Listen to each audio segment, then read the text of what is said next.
The Aztecs built floating islands to inhabit and built chinampas to grow their crop. They also built aqueducts to bring water into the city, and they built dikes to stop salt water from coming into the city. Chinampas are small floating islands built by the Aztecs to produce crops. They built a big rectangle using mud and sticks over the water and then planted their crops. Maize, beans, squash, and tomatoes were grown on chinampas.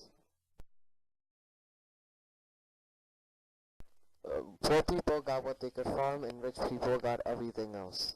The original inhabitant of the Aztec capital was Huitzilopochtli. The physical plan of the Aztec Empire was that they had all their temples in the middle of the city, and around the temples were the houses surrounded by chinampas. Since the Aztec population was growing, it meant that since they were expanding their city, they had to be careful about not provoking their neighbors to attack them.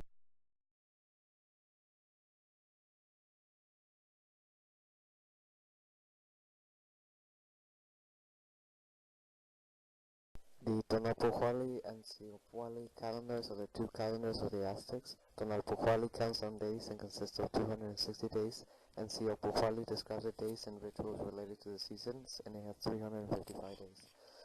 The Tonalpohualli, or day count calendar, has been called sacred because its main purpose is to divide the days and rituals between the gods. For the Aztecs, this is very important. Without the calendar, the world will come to an end. According to Aztec cosmology, the universe is in a very delicate balance. Opposing divine forces are competing for power. This balance is in constant danger of being disrupted by the shifting powers of the gods, and this struggle cannot be won by any god. The notion that everything ultimately consists of two opposing forces is essential to the Aztec worldview. The world is always on the brink of going under a spiritual war. To prevent this from happening, the gods have been given their own space and their own time. Children attended two types of schools, the Telpochcali for practical and military studies, and the Calmecac for advanced learning in writing, astronomy, statesmanship, theology, and other areas. The Aztec teachers were very strict. They would give their students cold baths in the morning and put them through tough endurance tests throughout their schooling.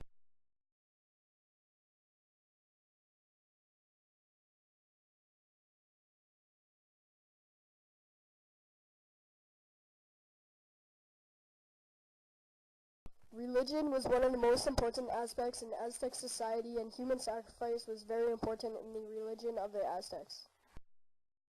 The Aztec gods were Huitzilopochtli, Tezcatlipoca, Quetzalcoatl, Tlaloc.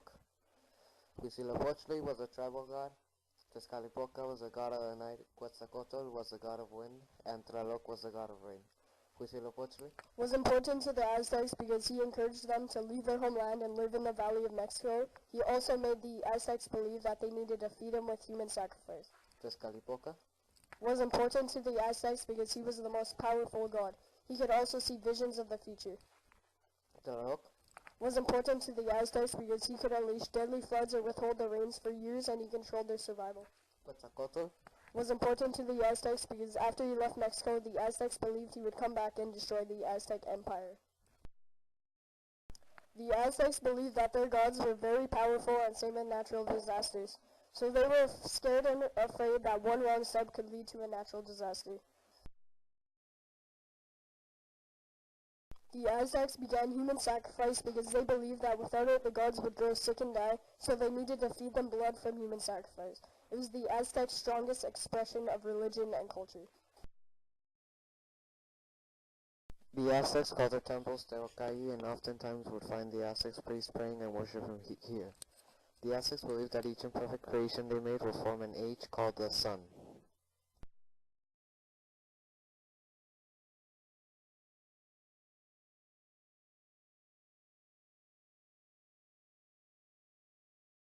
The Aztecs never had a true currency, but they mostly used cocoa beans, the type and scale in which items were worth. For example, a small rabbit was worth 30 beans, a turkey cost 3 beans. Crops and food, there were many goods and services that could be bought at an Aztec market. Raw materials, finished products, jewelry, wood, and even medicine could be bought in the market. One of the most valuable items in the market was cocoa beans. They were valuable because they could be made into a chocolate drink that was said to give wisdom. The goods were transported through canoes and across the bridges they built.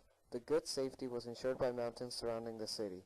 Also the fact that there were bridges that could be easily broken to stop people from getting in. The merchants fed into the social structure through all the resources they brought into the Aztec city. The merchants sold their goods in Tenochtitlan's markets, and the taxes they paid on profits enriched the Aztec state. Some places where the Aztecs lived were exempt from tribute due to the fact that they did not have resources the Aztec Empire needed. Instead, they would be responsible for maintaining the imperial frontiers to fight off enemies. The Aztec courts made the decisions as courts do today.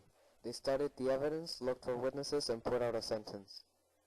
Owners of a land in which commoners paid rent to, their land could be lost by such a thing as not being able to pay rent.